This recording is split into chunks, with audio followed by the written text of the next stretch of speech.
দেখো, কথায় আছে ভগবানের ইচ্ছা না হলে কিন্তু কিছুই হয় না। তো আমি অনেক দিন ধরে ভাবছিলাম যে ভগবানের স্থানটা একটু চেঞ্জ করব, কারণ অনেকটা উঁচুতে রেখেছিলাম। আমার ছেলে খুব ছোট ছিল আর সব সময় এদের নিয়ে খেলা করতো, তো তার জন্য আমি কি করেছিলাম, ওর হাত থেকে রেহাই দিতে ওপরে তুলে দিয়েছিলাম।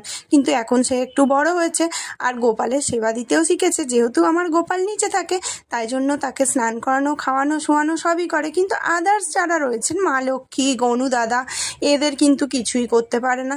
তো তারও আফসোস হয় যে আমি যখন গোপাল ঠাকুরকে দিই তখন ওদের তো দিতে পারি না, তো তার খুব আফসোস হয়। তো আমি ভেবেছিলাম যে না, আমি এবার ভগবানের স্থানটা নিচের দিকেই করব, যাতে সে হাত পায়। কিন্তু ওই যে আগেই বললাম, ভগবানের ইচ্ছা ছাড়া কোনো কিছুই হয় না।